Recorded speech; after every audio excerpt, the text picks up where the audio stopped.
What's going on, Geeks and Gamers? This is Ryan with RK Outpost, and welcome to the Gaming with Geeks podcast.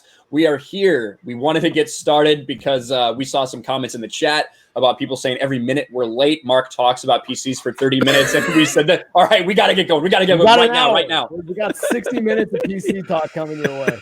Buckle up. So stand by for that. But good to see everybody here in chat waiting for this. We have our normal panel of guests. Jeremy, how's it going? What's up, everybody? Looking forward to talking some video games, and I haven't announced this yet, at least not 3,000 times yet, but geeksandgamers.com, go make an account, sign up for a premium membership. See you in the forums. There you go. Yeah, so if you have not, please go to www.geeksandgamers.com and sign up. Already 1,000 members. Once we keep that number under 1,000 premium, I'll be safe and won't have to play Animal Crossing. But you never know. And speaking of Jeremy, we do have Biggles Mets for $2. It says hashtag cancel Jeremy. And there is a cancel Jeremy forum. It's always cancel Jeremy. If you want to cancel Jeremy, you can go to geeksandgamers.com and look at the forum. So. And we also, you guys said you wanted to talk about PC. Well, we have it. Mark the Cyborg, how are you? Hello, everybody. I'm doing quite well. I have the lists of the frame rates that games will be running from the PS5 reveal trailers, and I'm not happy. Not happy with most of them. What an absolute stunning, little shocking preview for coming up next on Gaming with Geeks podcast. Yes. Because that is what it's all about. It's about frame rates. And we also, as always, he stays up late for us, and we appreciate it. Lethal motherfucking lightning. How are you? Jolly-tastic. Happy to be here as per normal. I'm still hyped from Horizon Zero Dawn. Still, I was, saw you stream it the other day, Ryan, over on Twitch.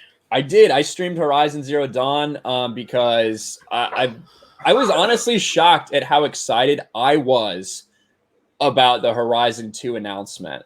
Not many things really get me excited. To be honest, if you guys haven't noticed, I'm typically a pretty skeptical person. But Horizon 2, I actually exclaimed. I had an exclamation where I was like, yes! And that doesn't happen very often. So let's talk about that a little bit. Let's just get right into it. The PS5 event.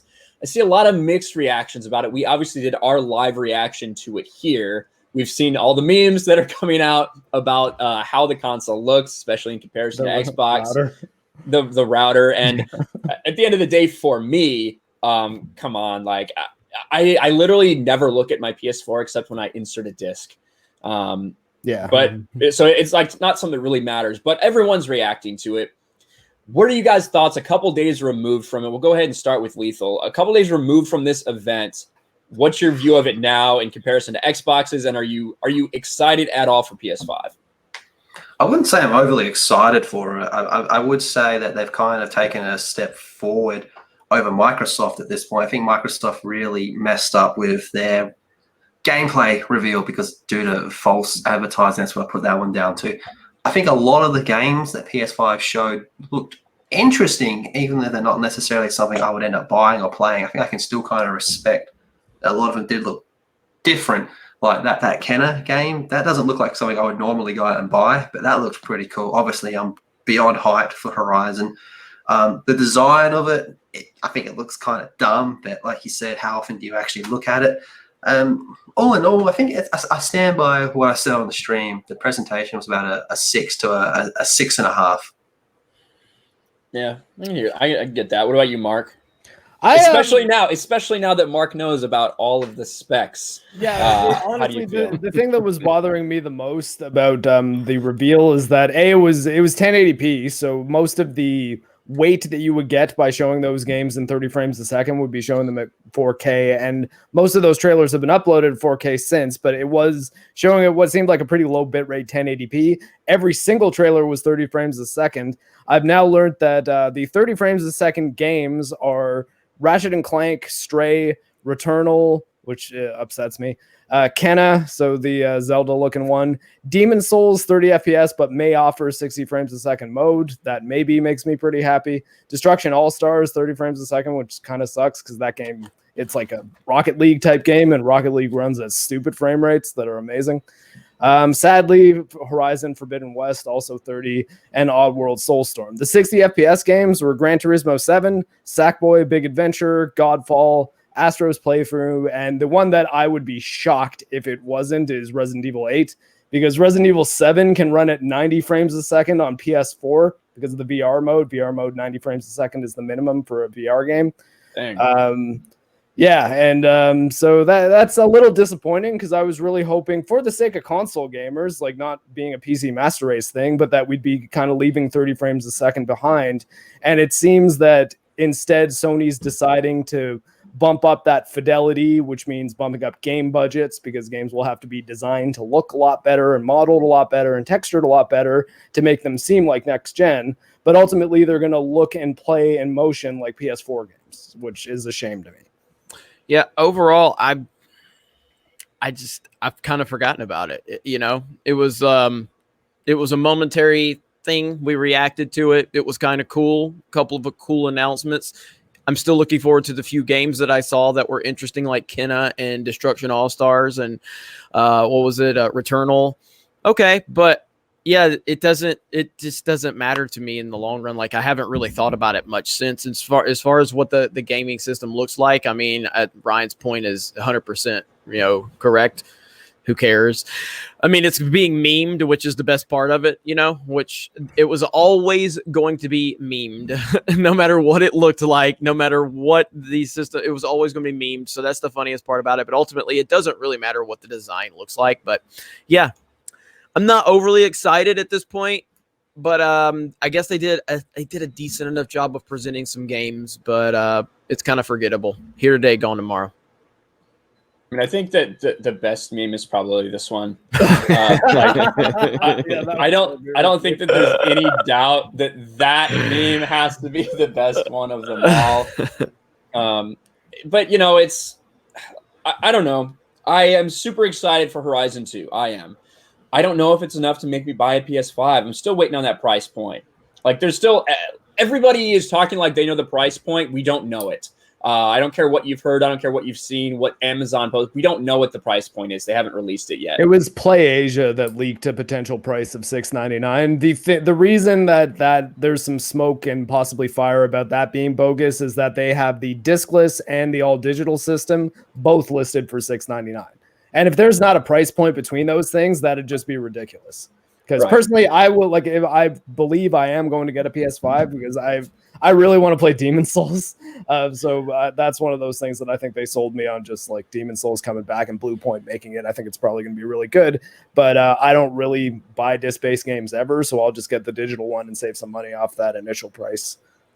Yeah, I don't even feel like as big as that announcement was and as many people as reacted to it, it just seems like, and maybe it's because there's so much going on in the world right now that are just taking precedent over all of our attentions, but it just doesn't seem like that it has a lot of staying power. You know what I mean? So, to be honest, I'm paying more attention to video game stuff than I am to everything else because I'm sick and tired of it. So yeah, I hear you. I like the price point thing. Like, to Mark's point, we've seen a lot of Amazon things leak too from Amazon UK, but a lot of these things are just dummy things that they load in there that they can change the price for at any time. I think that 500 is going to be a good number for it. I think if they go higher than that, they're going to be in trouble. Personally, they might do 500 for the all digital and then 600 for the disc, and that is what, like, I honestly think that for the all digital system, they should put it $200 cheaper. Like, a Blu-ray drive doesn't cost that much, but the reason I think they could stand to take a bigger hit on the digital edition is because they'll be recouping that cost by every single purchase that is made of a game on that system being a new game, because there's no such thing as a used game if you're buying digital, and through the PlayStation Store, which means they're getting an extra 30% from every third-party game sold. That isn't the 5% going to GameStop or Best Buy either. So 100% agree with you. And I question whether GameStop will stock the digital edition. Would you? That's basically stocking your death warrant. Yeah. If you're GameStop. That's one thing that, like, to me, I don't know if I would want to do that. Can they afford to do that?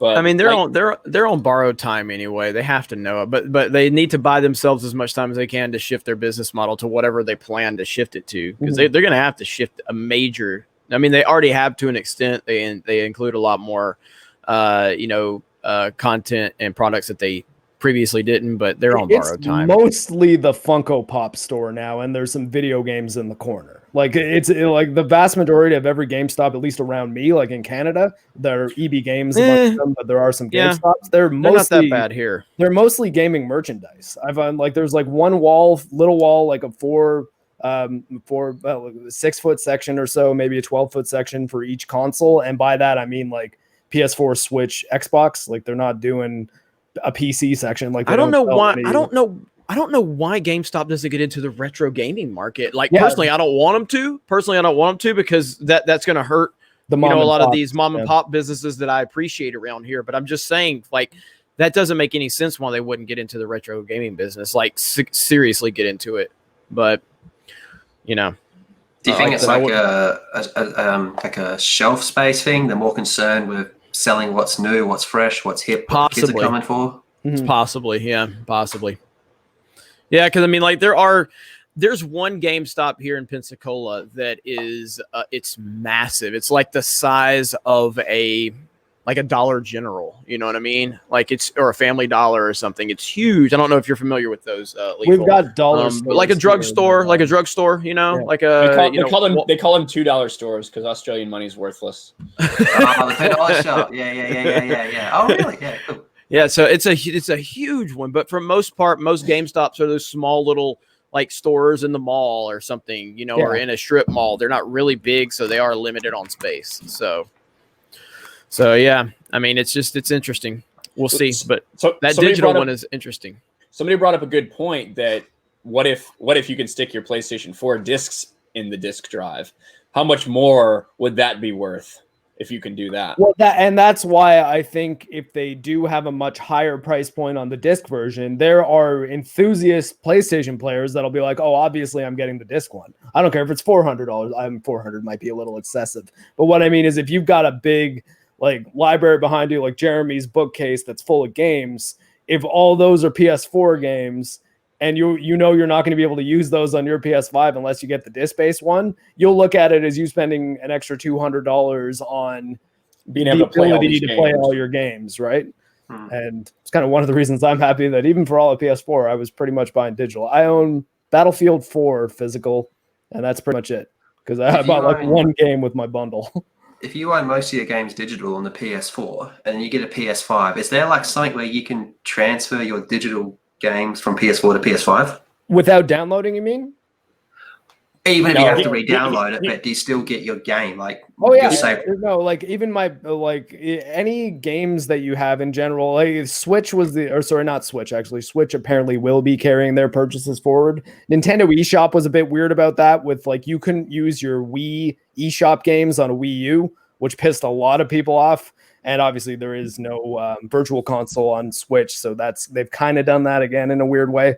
But most things that are on like my PlayStation account, there's a lot of like cross-buy stuff with like PS4 and Vita, and it's just if you own the game, you can download it on either system. So if they made people rebuy their PS4 games to be like, oh, you need to purchase a PS4 edition of this PS5 game, then that'd be really weird. At the same time, even at this conference, or if you want to call it presentation, they did not specifically talk about backwards compatibility.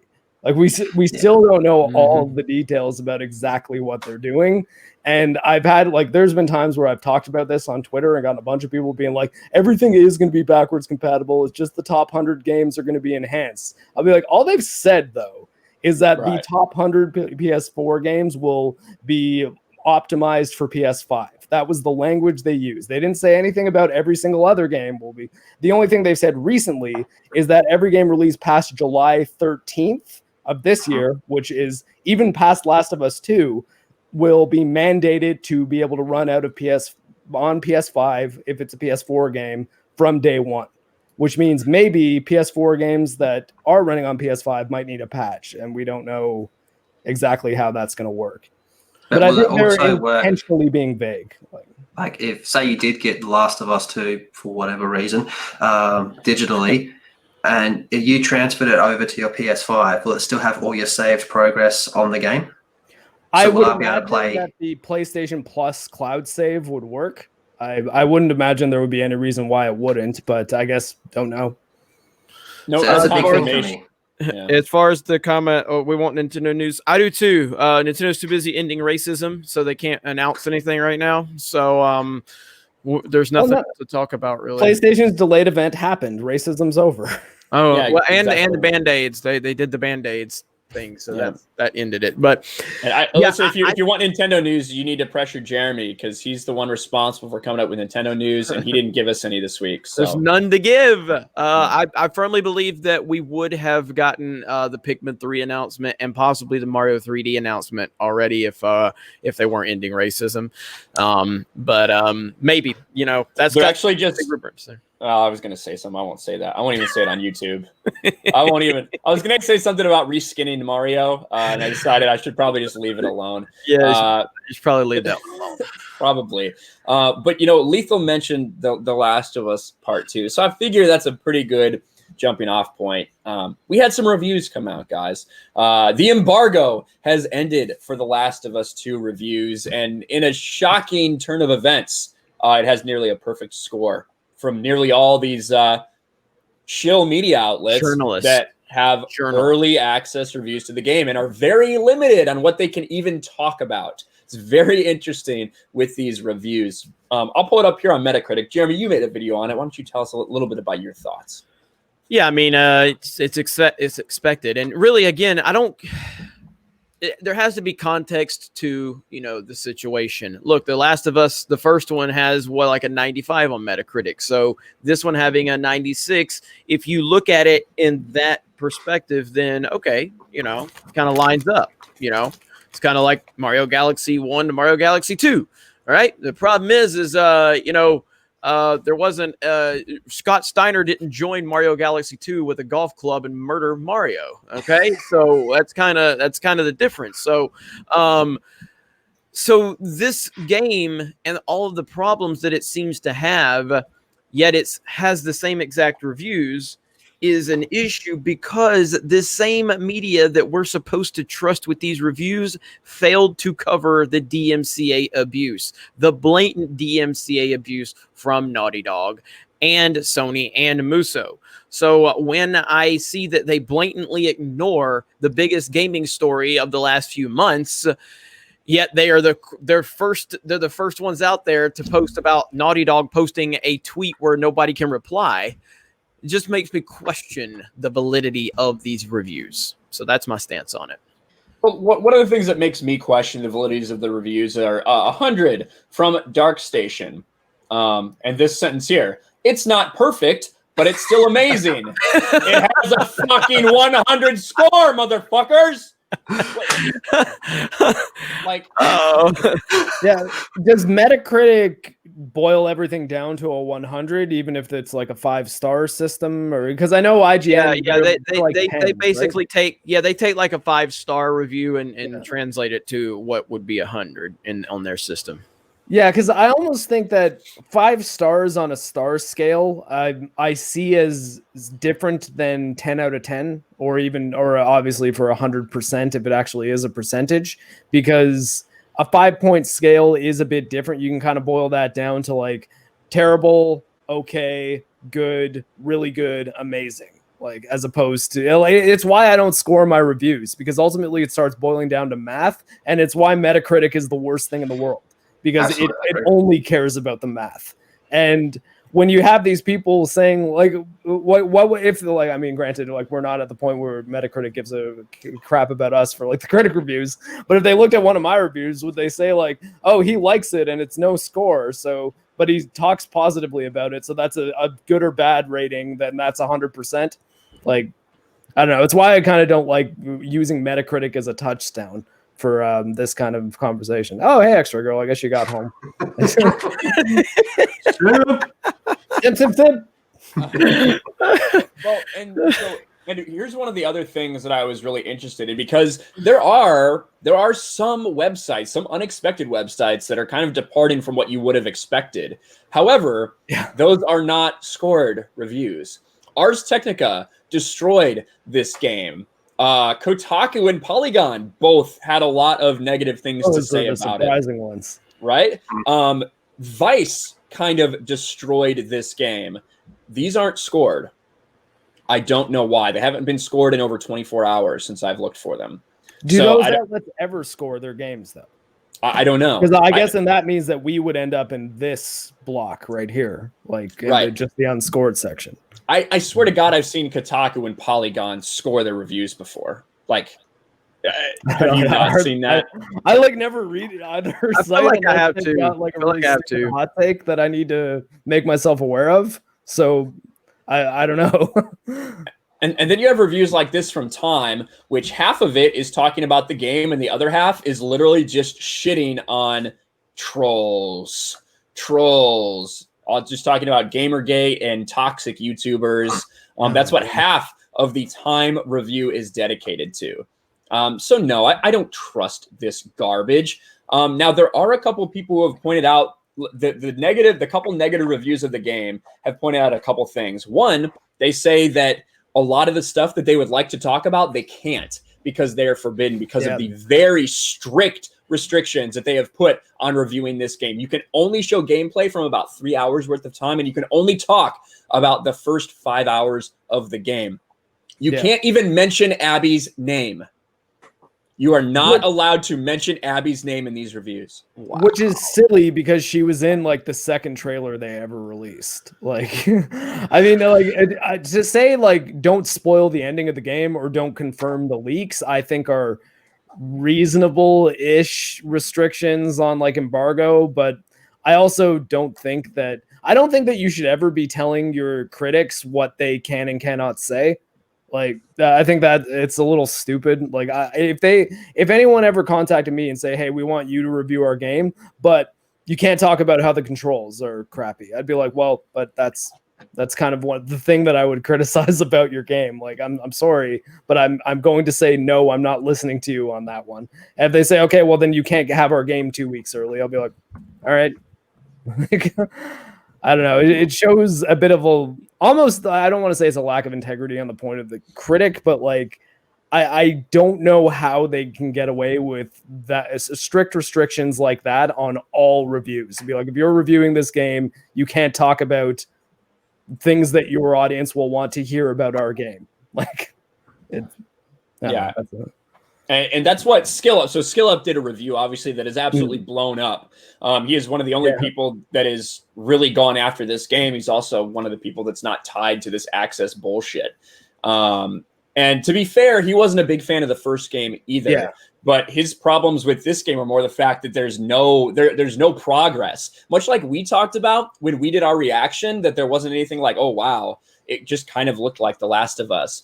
That was one of his problems. There was no progress in the game other than it looks incredible graphically, but as far as any kind of gameplay, there's not. And Lethal and I are talking in the private chat, and I do want to show something. One of the things they focus on this review here. Yeah, I was just reading that. I just saw what Lethal posted. So I talked about this in my video yesterday. Let's just read it. So it's no small thing that Naughty Dog decided to primarily tell this story, not with the typical white straight male antihero, but a gay woman.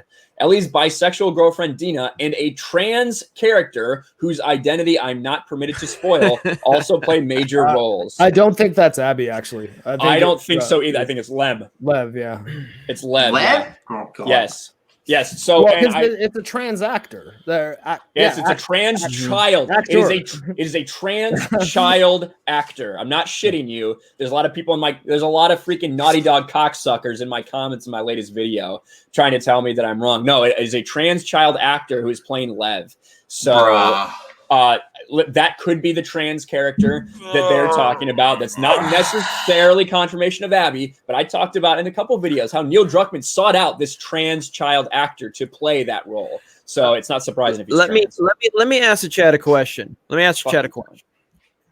How would you feel if I got the game for Mark and he recorded all of it.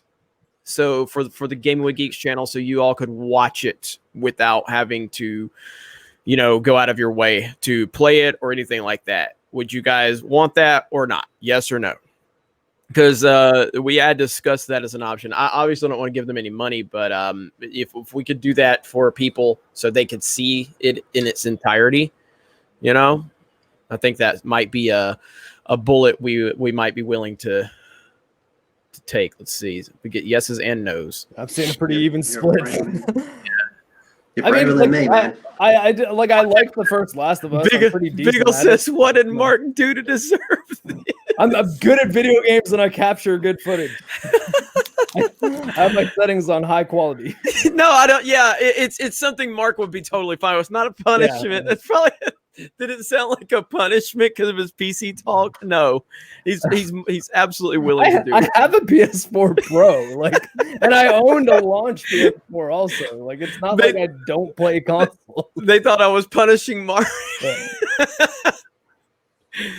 Okay, now that we've clarified it's not punishment for Mark, I'm seeing more yeses and less nos. At least they like you, Mark. At least they like you. They were trying to protect you.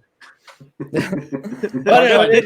it's okay. It's looking like the yays have it. But yeah, I mean, I don't think the game's particularly long, and I've got some personal stuff that I need to be taken care of this week because I just got posted to a new base, so I'm selling my house and moving, so my background is going to look different in a couple months. But I will set aside the time to get through the game as quickly as I possibly can and get a very high quality footage up here for you, maybe by the end of next weekend. I'll be doing it in parts, so a couple hours at a time. Maybe I'll do it real time, be like, a few hours later, part 2's up. They reckon it's about 25 hours, roughly, if you just go pure story. Yeah, that's what people are saying, 25 hours. But we will try to find a used copy because I'm pretty sure there's going to be used copies available almost immediately. I'm going to play on hard difficulty too because I hear the normal mode is like a joke. But I'm going by Skillup's opinion on that, and he's decent at video games, so.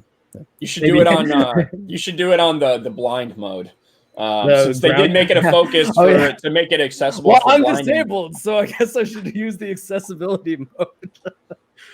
There's AFK Bard who recently made an account on geeksandgamers.com. Thank you for the support, and we're almost up to 1,200 members now, and I know. The higher that number gets, the higher the premium number will eventually get. The more nervous we will see Ryan get. But we're still, like I said, I've got like a 3 month. You already had me drinking at 10. You already had me drinking at 10 in the morning, so I'm getting nervous already. I put a 3 month goal on getting 1,000 premium members. 3 month goal. So it's going to take a while to get there. So Joe Voss says 60 FPS. Mark 10 out of 10. Which game that Jeremy loves that runs at 60 frames a second and got almost universal 10s do we always clash on? It's Mario Odyssey. Mario Odyssey, I don't think deserve 10s, and that's the 60 frames a second game. Yeah. So that is not true. So important performance is important to me, but it's not everything. Although I wouldn't say Odyssey's I wouldn't put Odyssey over the Galaxy games though. Honestly, I'm gonna need to see Odyssey. I'm gonna see how I feel about Odyssey a year from now because Mario 3D World for the Wii U initially, I was blown away by that. And look, it's still a very good game, but time hasn't been it's just I look back on it, I was like, okay, it's good.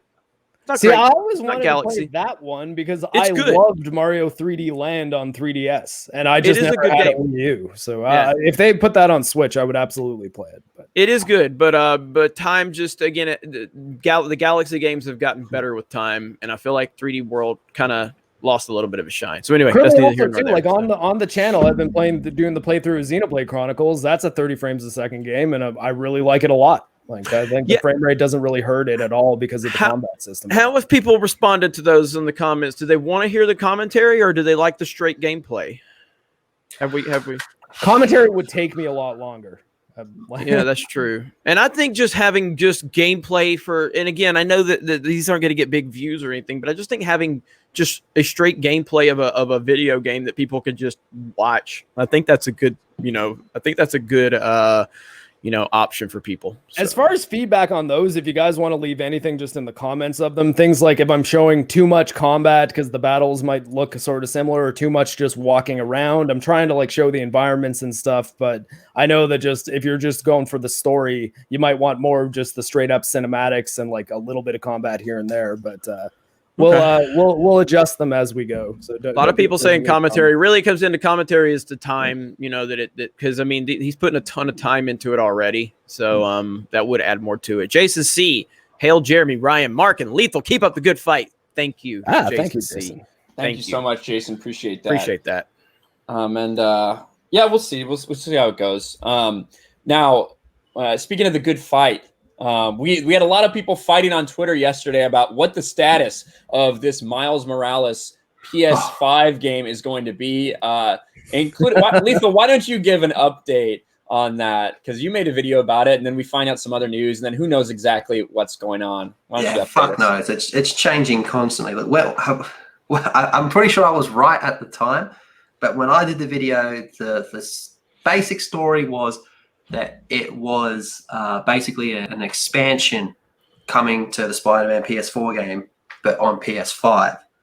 So the way I interpreted that, and a lot of other people interpreted that, was you could get the PS4 disc, put it in your PS5, the game would run at PS5 optics, and then you'd have the option to buy the Miles Morales expansion, and then you'd play through that.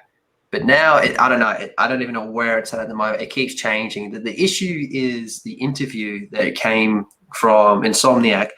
It wasn't worded well, and no one could really get an understanding of what it actually was. But that was my basic understanding of it. But now some people are saying that it's a full-blown game, but it's just a spin-off. So it's not Spider-Man 2. It's just a whole separate game. It's set in between the two games. So fuck knows. I can try to find a reference for it, but I saw some tweets specifically from not Naughty Dog, sorry, the other one, Insomniac, saying that it is going to be. Oh yeah, actually here their Twitter. Do you want me to screen share it? I found the tweet. Yeah. Okay, hold on one second. Share screen and application window. Let's go that one. Share. Okay.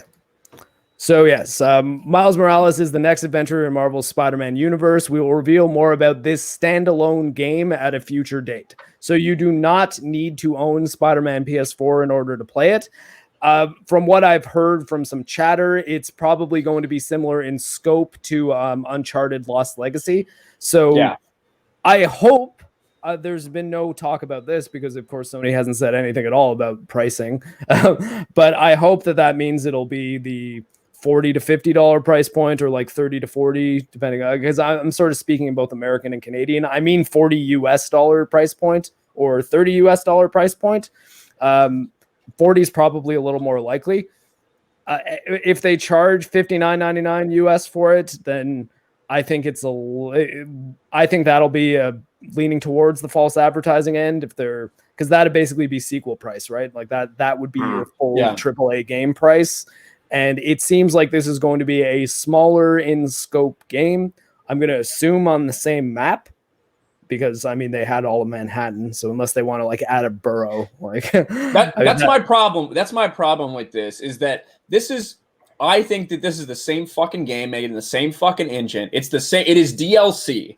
That is what this is, but it's DLC as Miles Morales that is being sold as a separate game. That is what I firmly believe, no matter what they're saying. That's what Uncharted Lost Legacy was. Uncharted Lost Legacy was originally supposed to be included with the Uncharted 4 Seasons Pass, but as the project grew in scope, they eventually decided to just sell it as a standalone product. And I mean, a lot of people really like that game. I played probably about 2 hours of it and then kind of fell off. I'm sure I would like it if I like Uncharted. So if I got back to it, I'm guessing I would end up enjoying it. It just, the story didn't really grab me in that game. So. Yeah, Miles Morales, like, I have no problem with the character at all. I actually like Into the Spider-Verse. I very much enjoyed. But the existence of the character, we all know why the character exists, you know. So it's not like a, and then the timing of this and how they made this the first announcement and everything like that. So I think this will ultimately frustrate people once we get closer to release. I mean, that Spider-Man what is Spider-Man PS4 the best-selling game on the PS4? I think one. I think it's number one.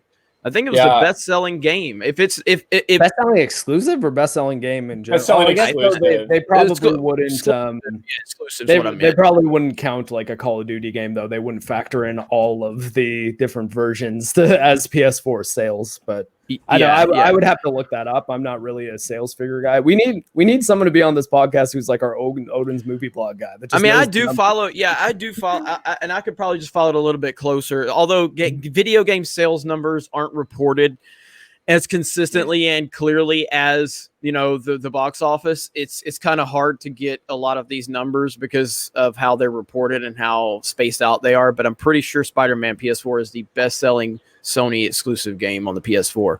So yeah, it's number 2. It says it's number 2 behind Uncharted 4. Okay. I really thought it was number 1. Well, see, I have a number. This is back at the end of 2019, I guess, but this one says Spider-Man, God of War, Horizon, Uncharted 4. So again, a lot of these, but again, this is the problem with video game sales numbers is they are very inconsistent. You know what I mean?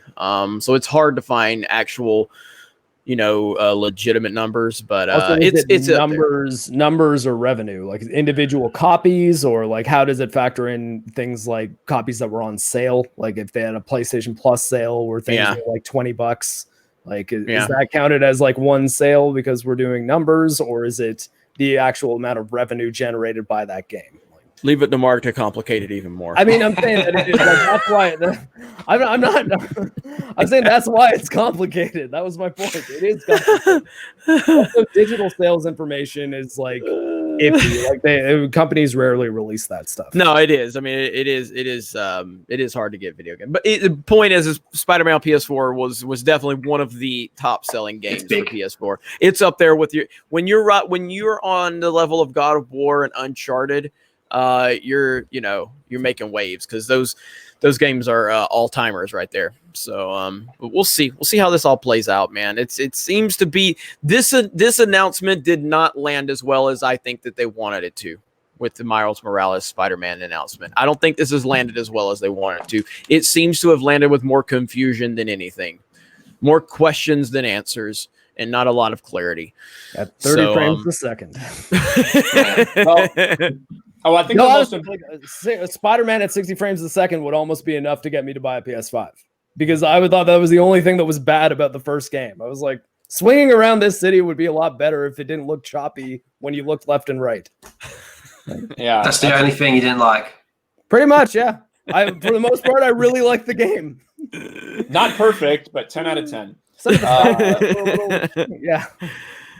So, I think what really everyone is concerned about for a Miles Morales Spider-Man is obviously this. PS5 Spider-Man Miles Morales needs to address the first game's cop problem. Oh, my God. Listen, Spider-Man is too friendly with the police. I know he's supposed to be a friendly neighborhood Spider-Man, but he just buddies up with those cops too much. The game needs to address the blatant propaganda of its predecessors. You can't have Spider-Man being on good terms with the NYPD in this fantasy comic book universe. You can't have him saving police officers. Why would there be? Listen, there should never be any way where you save a police officer. You should let them die in the streets of New York. That is what these games journalists want. Fuck these games journalists, man. Fuck these motherfuckers. Fuck them wanting to push politics into everything. Sorry, Lethal. Go ahead. 3 things. They pulled this crap with the first game. Yeah. Number 2, Miles' dad is a cop. Yeah. You're right. I forgot about that. In Spider-Verse, like Miles' dad is a very lovable character too. I forgot about that. The main cop, the main cop in the story ends up being like a murderer. Oh man. Yeah. It's ridiculous. This is obviously people looking for clicks. I assume Samantha Puke. I don't know if that's how you pronounce her name. That's how I'll pronounce it. Well, her fucking opinion's making me puke. Yeah. Well, and it's like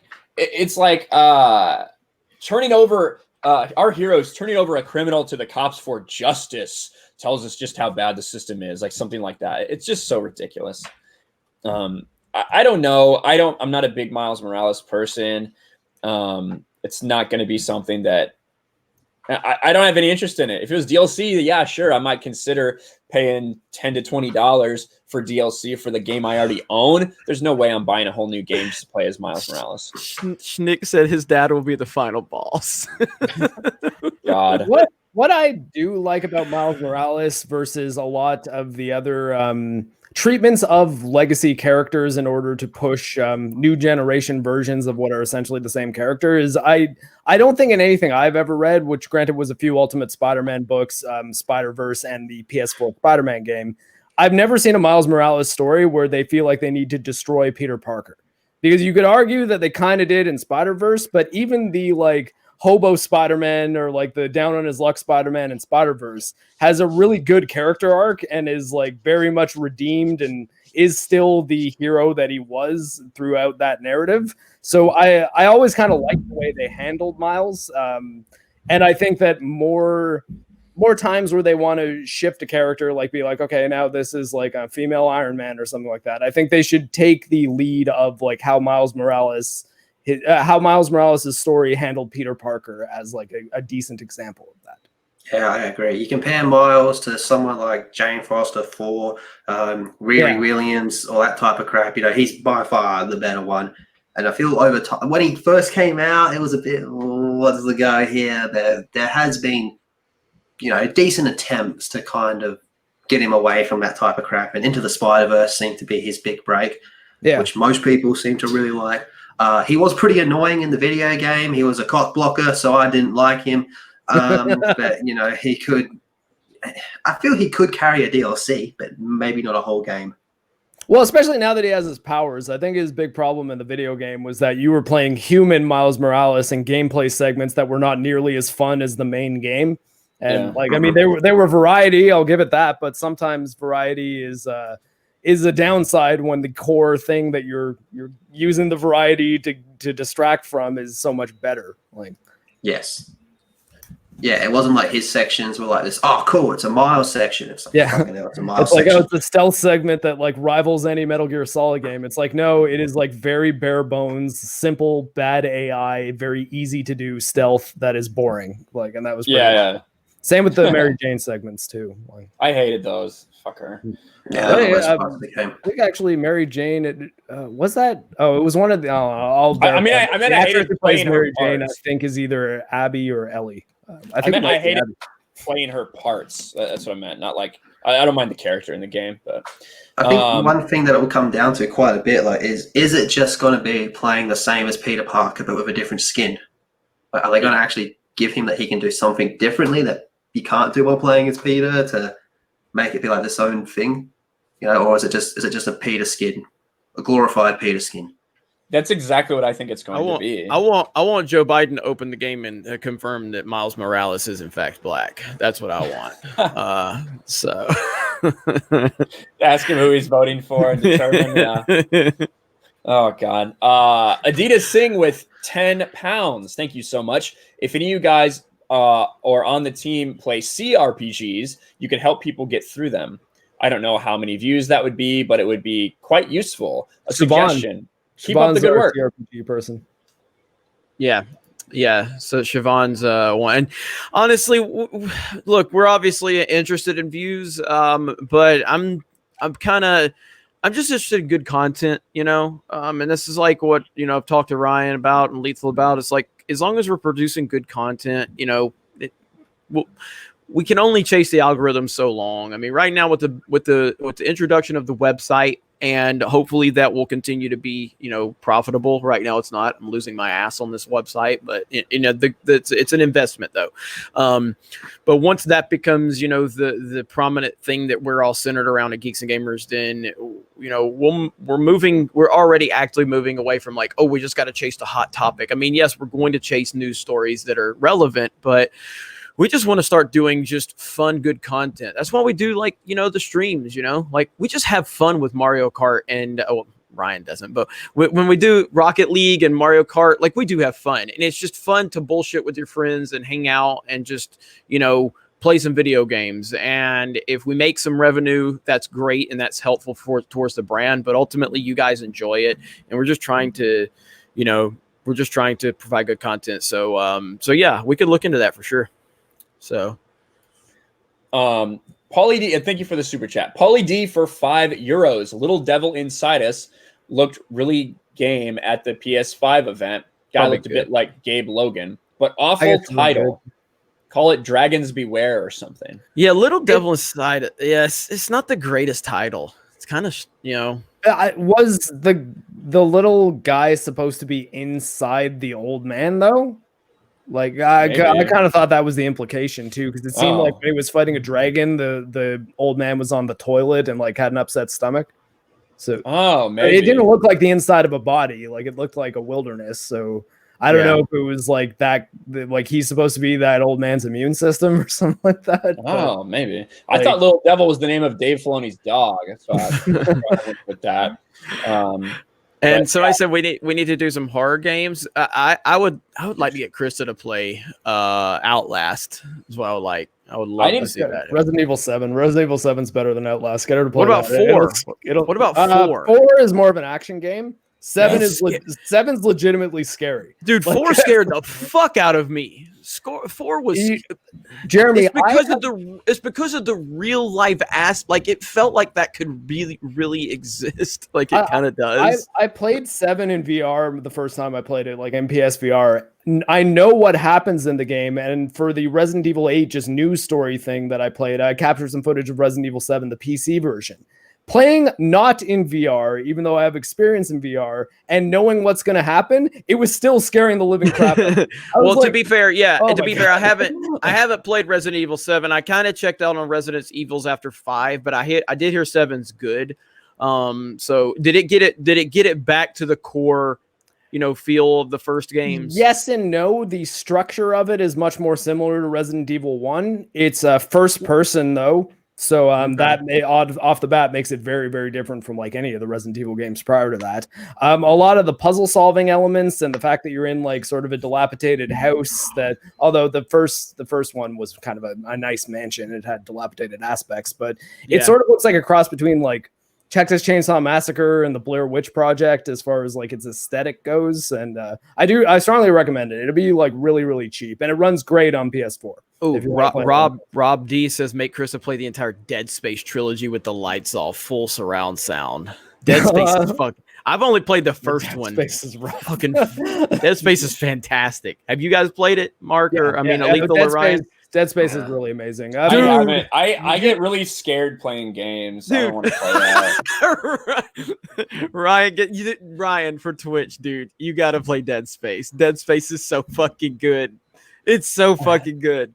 I have so many clips. I have so many clips of my channel of me just getting scared from like random shit. Alien Isolation. Isolation. That one's scary too. Dead Space will run very well on Chris's PC as well. That's also nice. Look at Mark getting the PC level. But I will work on making that more exclusive content. So premium membership on the site. That's what we're working towards for a lot of that. So, but now to be clear, even if it's premium membership on the site, like when we get this implement, because we're doing Drunk 3PO, playing Dark Souls with Mark narrating, it's gonna be insane. Then we're can't even imagine. Can I have Chris play GTA? Probably Chris will play some horror games too. But we will do like montages to upload those to, you know, either Gaming with Geeks and Gamers Live, or the main channel. So it won't be content you won't see, just won't be able to see it in its entirety. Yeah, the highlight reels you'll get. Yeah. Yep. So thank you for that super chat. And then Paulie D for €2. Would you like GTA 6 to be set in Vice City? Yes. Yes. Absolutely. Yes. It's time. It's time to go back to Vice City. I would like GTA 6 to be set everywhere. That's what I would like. I would like to go to Vice City, to Liberty City, to San Andreas. I would like to do all of that. And I think it's possible, and I think that's more likely kind of what we're going to get. Although I do think that it will be focused either in Vice City or somewhere very similar to Vice City. Yeah. I kind of hope they give Vice City the GTA 5 or like even San Andreas treatment where they just show us GTA Florida. Like, so like maybe most of the action and the mafia stuff takes place in Vice City, but like have like the Everglades and like maybe, oh man, they could do like a Disney World. GTA's Disney World would be great. I like that. I'd like that. The opportunities for satire are numerous. Yeah, GTA is something I didn't get into it. Like, I appreciate what they are. You know, I just didn't get into them. They are great games. Just I need to play through some of them. Obviously I played Grand Theft Auto 3, which was the one that took it to the next level. Played a few of them, but I didn't play them as much as I should have. Vice City was my favorite one. I thought Vice City was better than San Andreas, man. I loved Vice City, man. That was just. So I think I might actually agree with you on that one. Vice City was probably the one I was most into, like that 80s setting and like the Miami's, or it was really cool. Like all all the 80s stuff, like the band Love Fist, you know, the stuff they used to say. It was just crazy shit, man. I loved it. The last mission was basically the ending of Scarface too. Yeah, the game pretty much is Scarface, which is funny because like one of my favorite PlayStation 2 games is the Scarface game, which is just fucking brilliant, man. Like that's the one game I've been crying for a remaster for years, man. Remaster the Scarface game. That game is so fucking good, man. Press circle to have a cocaine rage and kill everyone. Yes. Oh my god, yes. It's so good. I love that game, man. It's awesome.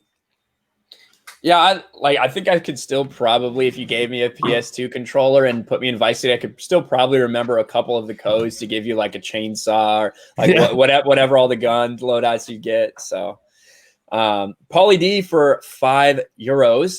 Resident Evil: The Village looked really good. Chris Redfield is the business. Ethan better not best him. Well, if Ethan's the player character and Redfield does turn out to be a villain, which, I mean, that's what the trailer implied. I don't know. I've watched the trailer a couple times and I can't tell whether the woman he shoots is Mia. If you didn't play Resident Evil 7, Mia is Ethan's wife. And there's a choice, so I won't tell you too much about the canons. But apparently in this version, if that was Mia, Mia lived. But I think that if Chris does turn out to be the villain and you're playing as Ethan, video game logic dictates that at some point you will best him, even if he does look like he's ready to punch some boulders. Resident Evil 5 ends with Chris Redfield punching a boulder, and it's amazing. Nice. Yeah, it looks good. I think it looks really good. I think a lot of people are interested in that. I want to see a little more of the actual gameplay, but yeah, it looks sick. But I think that I want to say for the most part, we can trust Resident Evil for the most part, at least in terms of the gameplay. We'll see. Pauly D for €2. Will the digital PS5 be cheaper than the disc version? We believe so. You'd have to imagine so, but I don't know if we haven't had any official confirmation. Yeah, the firm answer right now is we don't know, but it would be crazy if it wasn't. Like they would be sending it out to die. It's basically like, would you just want to like make a statement by not having the disc included? Yeah, exactly. Let me catch up with a couple of these super chats here. Biggles Mets for $2. Screw Miles gameplay. I want to play as Black Cat. That'd be cool. I like Black Cat. Black Cat's cool. That'd be cool. It'd be interesting if they gave you kind of like Arkham, you know, when you get to play as a different character and team up with them. And the gameplay is different. Yeah, they have a different feel because obviously when you switch to Batman, from Batman to Catwoman or Nightwing, it is different. Other than maybe Azrael, he's about the only one that seems to be. But they still all have like the same core mechanics, which is why it doesn't feel too different. Yeah, you're still multi-directional combat and countering is still the main bullet points of how the game operates, but your special abilities and your attacks and the way the character moves are all much different. Traversal too, like Catwoman doesn't have like the cape that can fly and the batarang thing. She has like her whip that can kind of act the same way that the grapple gun works. And but she like climbs on walls and ceilings that Batman can't do. Sorry, it's been a while since I played Arkham City, but I kind of remember that being how Catwoman works. I just got done playing Arkham City and Arkham Asylum. That's true, yeah. Mr. 46 for $4.99. Speaking of Star Wars, you guys wish that Star Wars made an M-rated game because 1313 would have been the first. Yes, I do. Star Wars 1313 would have been incredible. I don't know if it would have been. Yeah, I don't think it would have. I don't know if it would have stayed M-rated. I know that was kind of their intent. I don't know if it would have stayed there, but it would have been fucking awesome. I share my screen real quick. It would be a soft material would have been rated M. Bagels Met says D-Day Cobra is punishing Mark the Cyborg for all of his simping on X-Ray Girl. My condolences to you, Mark. You don't deserve that punishment. Or is it because of all of the frame at PS talks? Frames per second talk. Frame per second talk. So I will never be silenced about frames per second. It's important. It's because I care about all of you, even the console, especially the console gamers.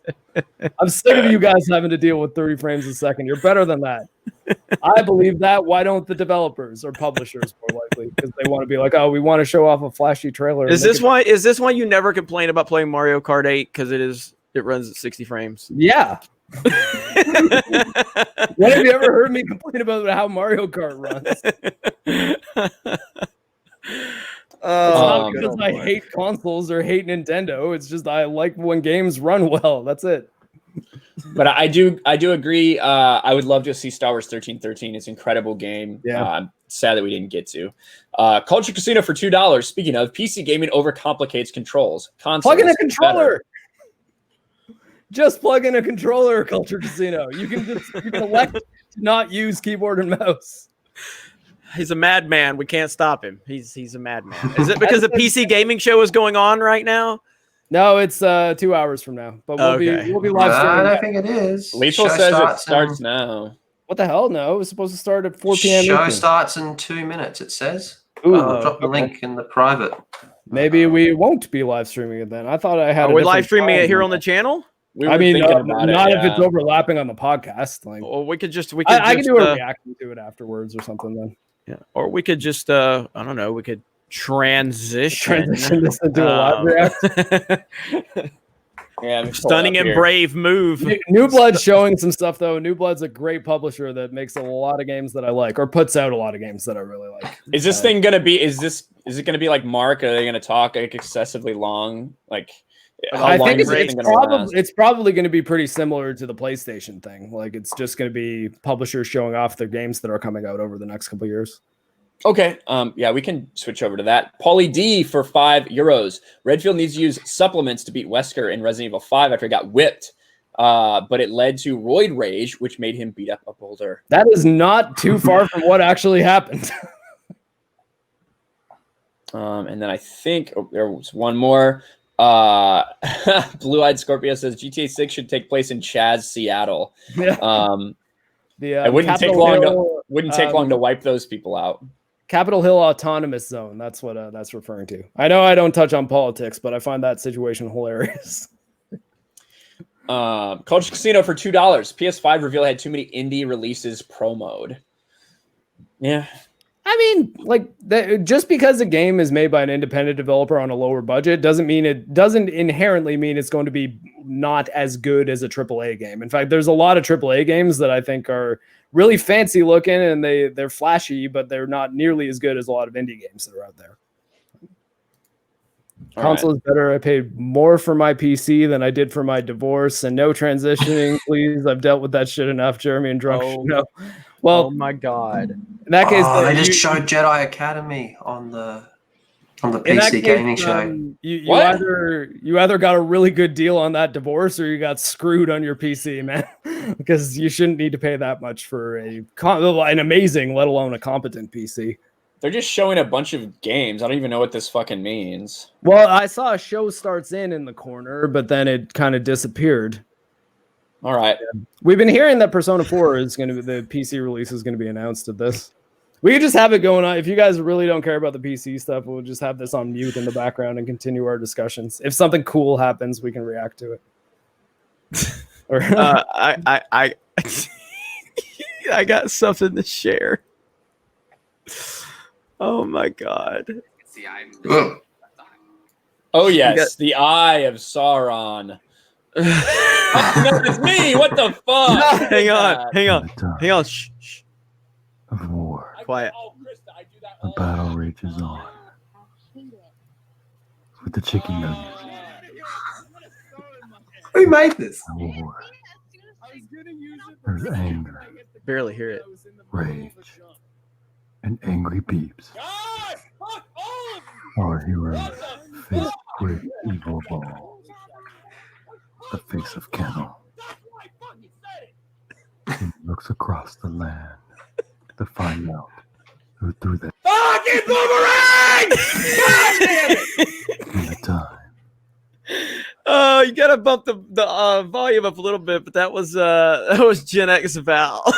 Oh my god. But at least Layman's stream that I opened up another YouTube window. Apparently, I guess the show starts in half an hour, so it's 2:30 Eastern. Okay. Good. Holy crap, that's fucking amazing. I have played Disco Elysium. Yes, I haven't gotten through it, but I probably put in about 3 hours. I liked it. I think it's kind of a cross between an adventure game and a CRPG, sort of halfway in the middle, like a point-and-click adventure and a CRPG. Very interesting writing. The people who make the team are a little strange. The team who makes the game are a little strange, but it's pretty cool. So if you catch it on sale and you like narrative-based games, it might be worth looking into. Right. Well, while that's going on, Mark can kind of keep an eye on that in the background. I'll be right back. Okay. Well, let's talk about a Star Wars game, Star Wars Project Maverick. We finally got some more details about Star Wars Project Maverick, and I see a lot of people that are like really excited about it, and I don't think they quite understand. Maybe they haven't played Battlefront 2. Maybe they don't know, but it's basically a prequel to the Battlefront 2 story. And in my opinion, it's made by the same people that made it. It's just going to be Battlefront 2 with a little more focus on starfighters. What did you think when you saw this news, Lethal? The confirmation that all these leaks are basically real. I am so wrong on this, but I am just praying for some sort of spiritual successor to Rogue Squadron, because I am so jaded by Star Wars. But if this is a spiritual successor to Rogue Squadron, oh god, it would be so good. But I know it's not. I don't know why I'm setting myself up for this, man. It's just Rogue Squadron was the bomb, man. What the hell? I just saw something about SpongeBob being announced as gay by Nickelodeon. SpongeBob's gay? Yeah. So let me... SpongeBob? Is this some Alex Jones shit? No. This is Nickelodeon official Twitter account celebrating #Pride with the LGBT plus community and their allies this month and every month. And then pictures of these characters. I mean... And they turn the replies off. Yeah. SpongeBob is gay. Fucking hell. No, I saw it because Steph tweeted it. What the fuck? Doesn't he have a crush on Sandy? I don't get it. What is going on? They're turning the freaking sponges gay. Well, that has nothing to do with video games. It just shocked me for a second.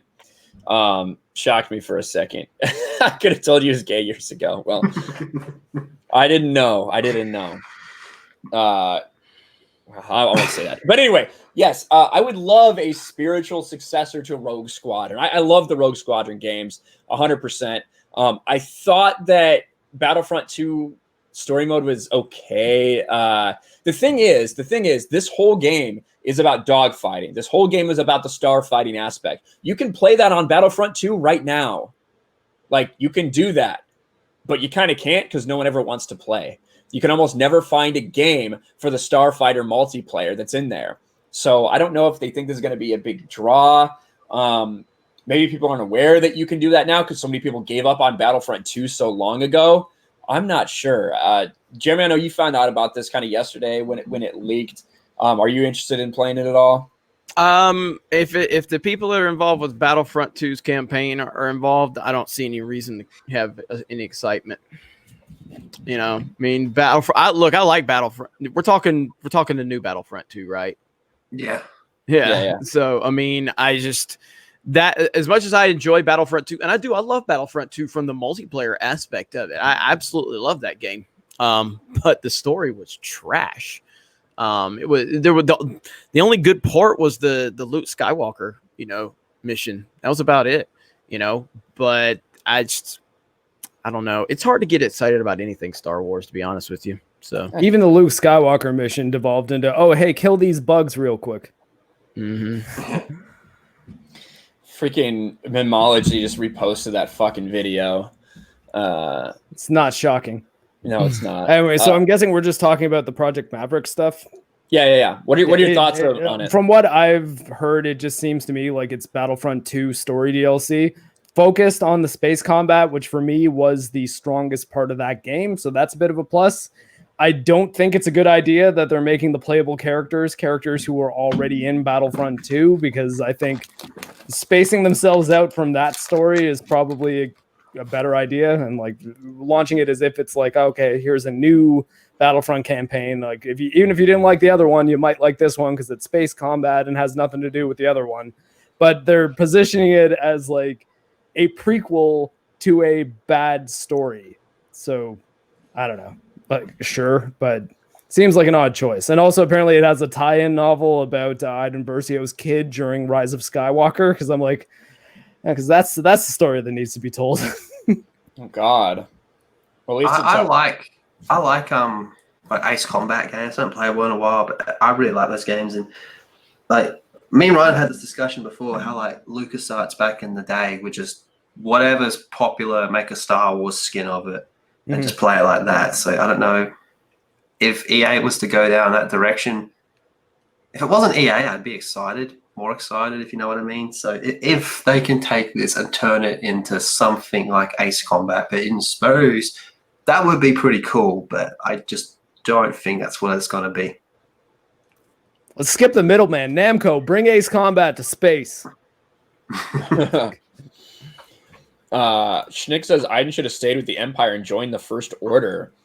Well, she's yeah, I honestly thought that was the story that we were going to be getting, because I felt like she was always going to turn good. There was no way they were going to have a woman of color be a bad guy. Exactly. She's a minority. She's a female. They're not going to make her bad. How much more interesting would it have been, though, that if they just showed a side of the Empire, and as it was building towards the First Order, that seemed sympathetic. Like, well, it all got retconned later, so. I mean, like, yeah, I don't know. It seemed from the initial announcement trailer that they were like, okay, so clearly this game begins at the Battle of Endor, where the main character is very clearly an Imperial stormtrooper of some kind, or like a pilot, because I guess she was wearing the black uniform.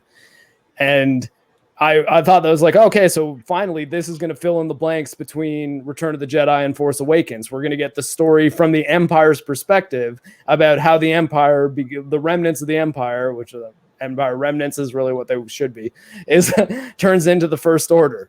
And that would have been an interesting story. But instead they're like, no, we're going to just make it seem like it's just the original trilogy still, but you play as a stormtrooper for 3 missions and then you're a rebel fighting the same war post Death Star. So like, what I found interesting about that was in the original Battlefront 2, they said, yeah, fuck it, you are Empire, you're fight first, you're Vader's fist, march on the Jedi Temple, kill all those fuckers, like, they did it. They absolutely did it. You pre-Disney, man. Yeah, it was the shit, man. Like Rogue Squadron, for example, it was just the bomb diggity. But this one was like, oh no, wham and good within 3 levels. And the reason she changes as well, I only played through that campaign once, and I'm someone that plays through campaigns multiple times if I think they're good. But the one thing that really got to me in that game was how and why she changes. It's like at the drop of a hat, she's like, oh, I'm good now. It's like, wait, the Empire is bad? All right, let's kill all our friends. Yeah, it was just so dumb, man. And the way they tried to... was it in the game or in the movie? No, it was in the book. It was in the... What was their book called? Inferno Squad? I think that's the name of their book. Probably, yeah. They changed in the Battle of Yavin. There's like a 2-second shot in the movie where you see an Imperial pilot. And in the book, they very strongly reference that 2-second shot is Iden Versio. So technically, she's in the original. I fucking hate that shit. I know, I hate that shit too. It's like, fuck off, man. The same thing when they pretend Captain Rex. They're like, oh, look at this. This is an old bearded guy. He was in Return of the Jedi. That's Rex. No, it fucking wasn't. Mm-hmm. Like, stop doing that crap. It's the only way they can get people to care about their characters, to try to tie them to the original trilogy or the prequels for some reason. Yeah. Blame Mitch Dyer for the story. Oh, okay. Yeah, apparently he did the whole story on a laptop on a plane ride. Interesting. Well, I mean, yeah, the story was written by a game journalist.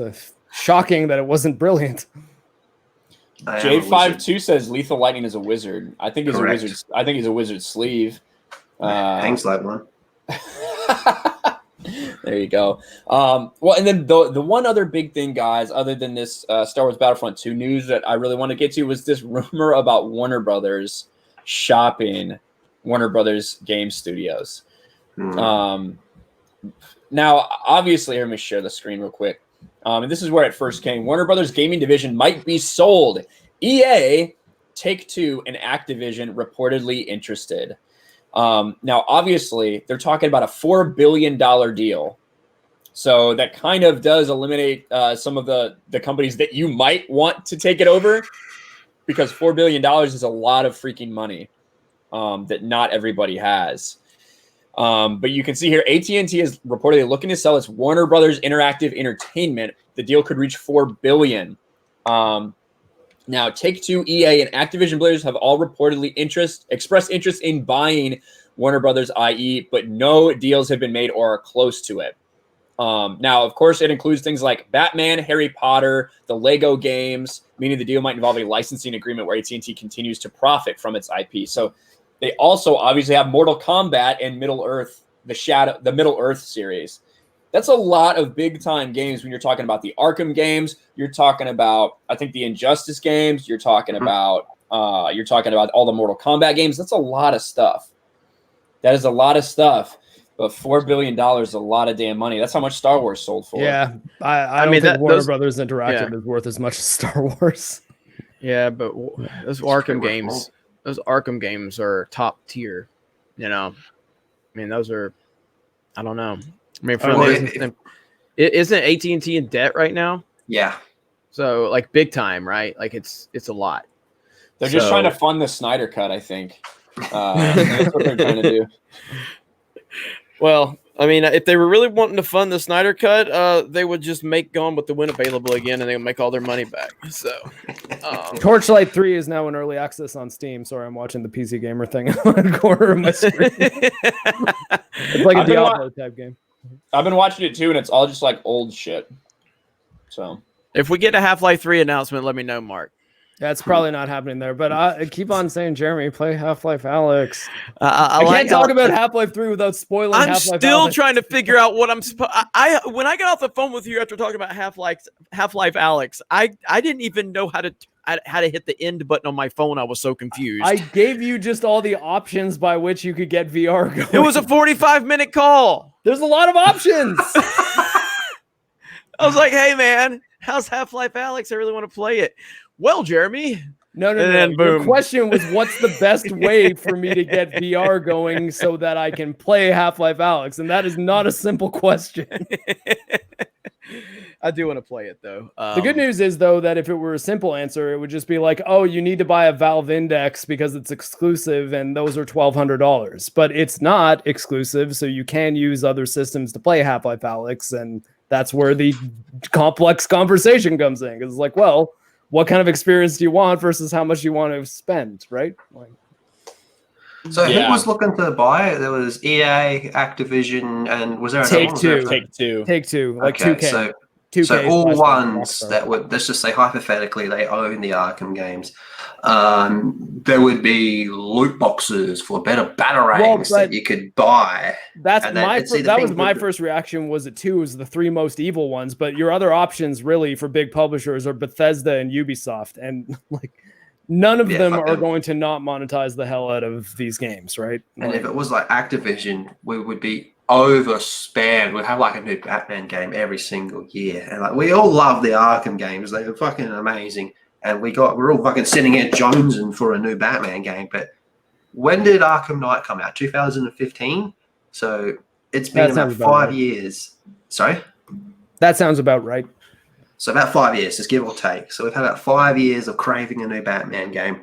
if someone like Activision was to put out a new Batman game every single year, it'd just become another Call of Duty. You'd be like, fuck it, I'll skip this year. Yeah, annualized games are not good ever. Annualized games are a disaster to the industry. This is, an argument I always make for why I like how Nintendo doesn't annualize their games. That's why if Call of Duties came out every 4 years, and again, yes, they would not make as much money. But if a Call of Duty came out every 3 or 4 years, it would. You remember how Star Wars used to mean something when it would come out in theaters, because they were special, they were events, it was a big thing. When you annualize shit, when you oversaturate it, it loses the meaning of it. Yes, you're going to make money, but I can't stand you annualized bullshit. I really can't. You can do it if you can also manage to keep the quality high, which sounds like a simple point, but that's the part that makes it really complex. I think the way to do it is multiple different teams using the same IP. So it's not a video game, but I think the best example of it may be a little inconsistent, but for the most part, pretty at least high end of good or at least high end of mediocre quality is the MCU. That they like multiple MCU movies come out a year and they're usually at the very least okay. Like there's the odd bad one here and there, but for the most part, there's not a lot of MCU games that are like, and well, I mean, I guess you could make the argument that a lot of MCU movies are pretty similar to each other, but You get the ones that are gems, like you get your Infinity War every now and then, just like you get, I mean, I would argue that like Modern Warfare is one of the best Call of Duties that's come out in the last little while. But you also will get your Black Ops 3 or your Captain Marvels, right? Like that's the thing. It'll be inconsistent, but it's not that it can't work. It's that it's not very likely for it to. I see it playing out the similar way that Assassin's Creed played out. And I'm not a big Assassin's Creed guy, but I've seen all the memes of, it became one every year, and it got to the point where like faces in the games weren't rendering and stuff like that because Unity, Unity. There's so much time constraints and all that type of stuff. So it would just constantly just be that. So you'll go from something like Arkham City to Assassin's Creed Unity. So fuck that, man. Like, I get they have this massive debt, but you're killing me here. You're killing me. Yeah, I agree with it is like this double-edged sword, right? Because like Lethal said, we're all sitting here be like, give us the next Arkham game. Give it to us now. But then as soon as they give one to us and then give us one the next year, we'd be like, all right, now slow down there. So it is this kind of tightrope to walk to keep the demand there, but also not leave us hanging too long. I think that the best way for them to do it would be to do something like branch out from just Batman games. So we've already heard that they're basically planning on rebooting like the Arkham timeline, that there's not going to be any stories after that. And that makes sense with how things happened in at the end of Arkham Knight. Mm-hmm. So it does make sense for them to kind of reboot it. Maybe they could tell like it, I guess in the same kind of way that we have the Miles Morales Spider-Man. I'd be interested in playing a Nightwing story. Yeah. Like they have so many things they could do, or you could do a Joker video game. You know what I mean? Like that would actually go over really well, especially if they made it like Mortal Kombat style M-rated, like just had like the NetherRealms people come in and be like, yeah, like how can we go next level effed up with like the Joker content here? Yeah, so that's maybe if one of these places buy it and they do want to monetize the hell out of it by putting out more, that's maybe the way I would hope that they would go. Vice just spamming out Batmans every year. But I don't know. I guess we'll see. Of all those, I don't know who I'd want to have it. Not EA. They're all just as bad as each other, just in different ways, man. They all have their good games and their crappy over monetized games. Honestly, best case scenario, and the only reason there's a snowball's chance in hell that this could happen, even though they're not really a publisher, is if CD Projekt finds themselves with a whole hell of a lot of extra money after Cyberpunk comes out. Warner Brothers Interactive published Witcher 2 at the very least in North America. Maybe they did Witcher 3 as well. I never had a physical copy of Witcher 3, so I don't really know.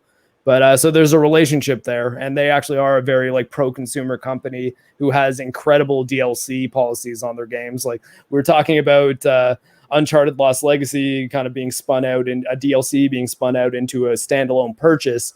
Witcher 3 kind of had the opposite. It was like they would have content that was the size of standalone games, particularly Blood and Wine, the second Witcher expansion, that was $20.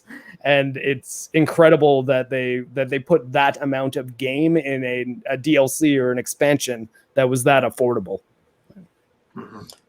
Yeah, I agree, and I just don't know if they're gonna have that kind of money. That's so much money, man. For yeah, well, I mean, they got GOG as well. That's like their storefront that's generating money. It's one of the reasons why I'm always like trying to promote it, because I'm like, hey, PC gamers, if you want to not use Steam, like GOG is the better one.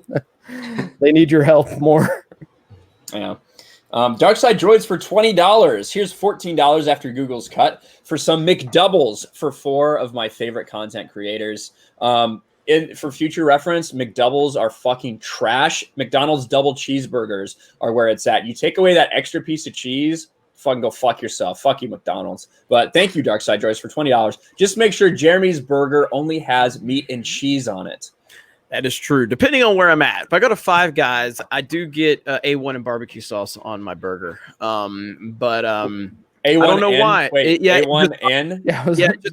It complements that burger for some weird reason. It's the only place I do that. Five Guys is a solid burger right there. Five Guys is great. I don't know what it is. I don't like McDonald's burgers at all, but I will kill a man for Five Guys. You're 100% right. Five Guys is incredible. Yeah, it is. I will say this, Ryan and I do. It looks like we agree on something, but I go to the Big Mac because every time I order a Big Mac, I order an extra piece of cheese, and they look at me like I'm a fucking alien because I'm like, it has one piece of cheese. They're like, but I was like, I just want a second piece of fucking cheese on it. They have to call managers. They call the fucking district manager. They're calling the Marines in. They don't understand. It's just like a chaos. So yeah, Big Mac. Just put 2 pieces of fucking cheese on your Big Mac. If you guys want to see me, you think I rage playing video games? Just imagine me in a drive-thru trying to talk to one of these fucking retards. Trying to talk to these fucking retards. Large fries, motherfucker! Yeah. It's like I go to Taco Bell and I'm like, all right, I'll take 3 Doritos tacos, nacho cheese, regular. They're like, all right, you want regular or supreme? I said regular. Like, what? Why would I even bother saying it if you're not going to listen to me the first time? And then everything I say, they repeat it back to me wrong. And I should record myself doing this sometime. Oh my God, Greg Miller's talking at the PC show, dude. You've never played a PC game in your life. Get the hell off that stage. Yeah, fucking Greg Miller. But yes, I would chill for anything. So here's my problem with McDonald's. The double cheeseburger used to be $1. It used to be on the dollar menu back when I was in high school. Then, since cheese got more expensive or some bullshit, they made a double cheeseburger $1.29 and came out with the McDouble on the dollar menu. But the McDouble had that piece of cheese not on there. So fuck that shit. It's completely different sandwich. Completely different sandwich. And Persona 4 is now on Steam right now. Well, you guys check out been there for a couple days. Yeah, I saw it. What? Okay. Check out the private chat, Mark, just so you know. Mm-hmm. Yeah, Persona, I put that in the chat, I think, about the Persona 4 Golden. It leaked on Steam a couple days ago. No, but like now you can actually like buy it and play it.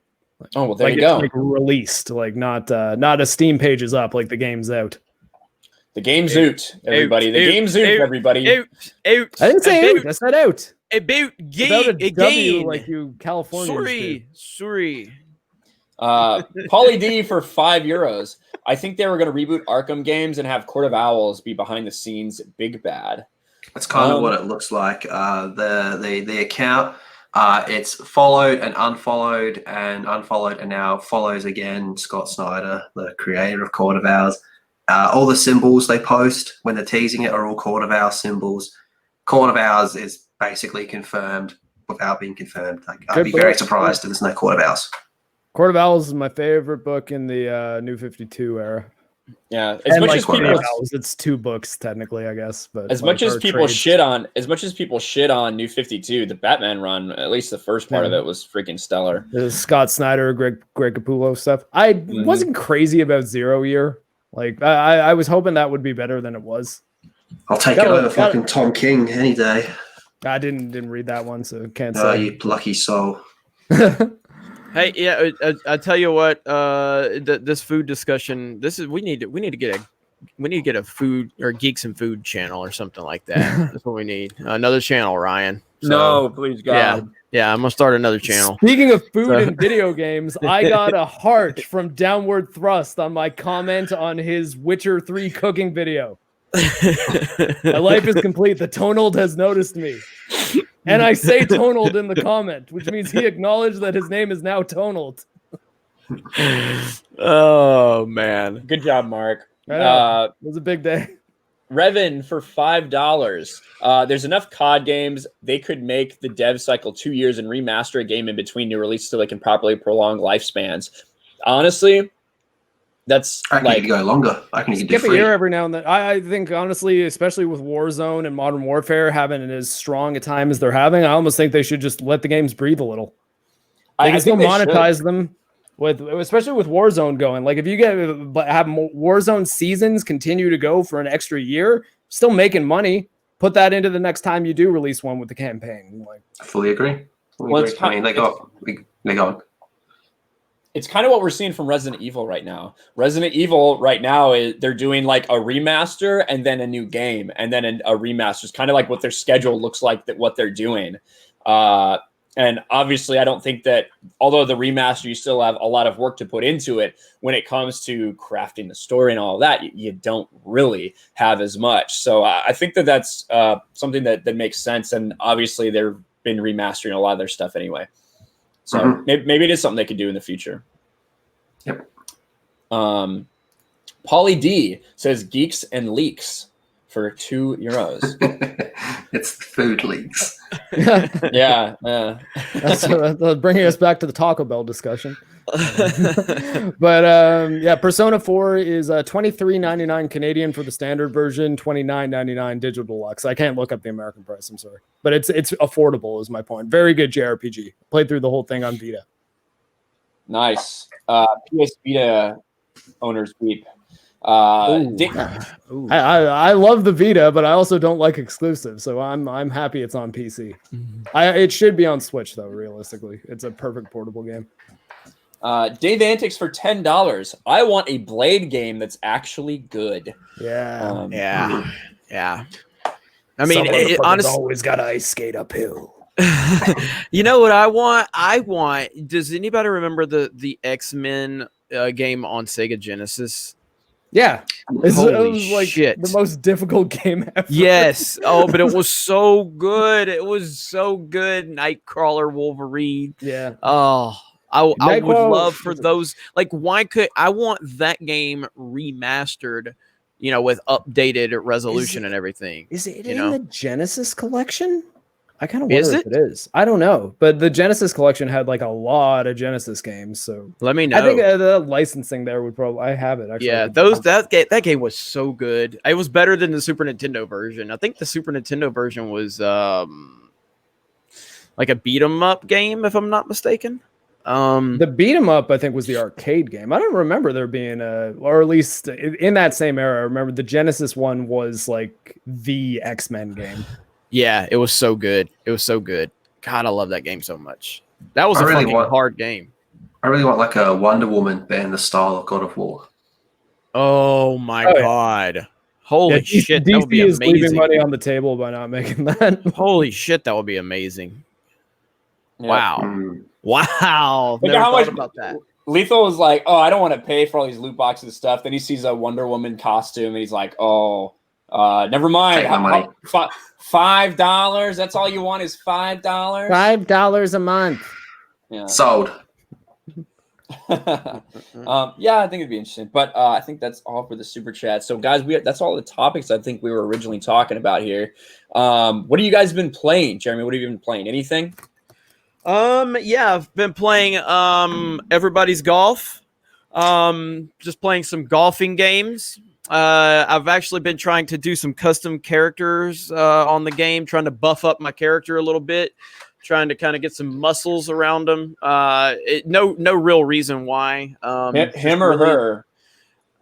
I don't really appreciate you asking that question. Okay, don't really appreciate you asking that. Does that matter? But in all honesty, jokes aside, I have been playing the golfing games. Obviously, I have the golf games behind me as a subtle jab. But yeah, I've been playing. They're back there, and I love golf. So I've been playing the golf games, and I want my custom character to buff up a little bit. So the he, she, they, it, we, they, are, it, whatever, will beat the fuck out of you if you're a legacy character and fans like you. So, yeah, I mean, I have not been playing golf games. I know you told me you've been playing Rory McIlroy. I would like to, but I still don't have the time. I just started playing Horizon Zero Dawn again. And I'm really excited to play a little more of that. And I'm also going to play some SWTOR probably today. I don't know if I'm going to continue the adventures of Thick Karen, my Sith warrior. What's so funny? I'm just kidding. You just had you just had such a great reaction. I'm also half watching New Blood's presentation of the PC Game Awards because I love that publisher. They make amazing retro shooters.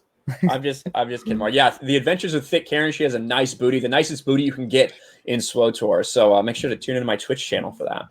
Mark, what have you been playing? I have been playing a little bit of Xenoblade Chronicles. I didn't get quite as much done this week because I was doing a lot of work on the Dead Cells video that I'm hoping to have done by the end of the weekend, but I'm kind of balancing it with my house organization stuff. I did play a little bit of Dark Souls just to make sure that my skills were still on point. Started up a new game plus, got through the Asylum, got through who did I fight? The first two bosses, the Taurus Demon and then the Gargoyles. So I rang the first bell. If you're a Dark Souls player, you probably know what I'm talking about. So if Drunk is having trouble with those bosses, he should be able to summon me, and I know that I will be a help and won't just hop in and get wrecked, which happens in Dark Souls. Yeah, wrecked. Yeah, wrecked. Nice. But yeah, and that's pretty much it. I've mostly been doing work on the Dead Cells video, which hopefully will be done soon, but I don't want to give a deadline on it right now. I will say, so it's probably going to be counterproductive to say it, because normally this would be the time of the show where I'm promoting the website. Please stay off the website right now at the moment, because we have kind of figured out why it's going down. There's a little situation that my guys are working on right now. So we're trying to he told me not to he said, don't send traffic to the site. So just if you're on there, maybe back off a bit. And if you're having issues, if it's slow, then just jump off the site for a bit. We're working on the issue. And again, it just needs to be clearly understood. Like, we are a very small website. I know people see the big number on the Geeks and Gamers YouTube channel, and they may have an idea that we're a very small operation. I have two guys working on the site, and they have full-time jobs.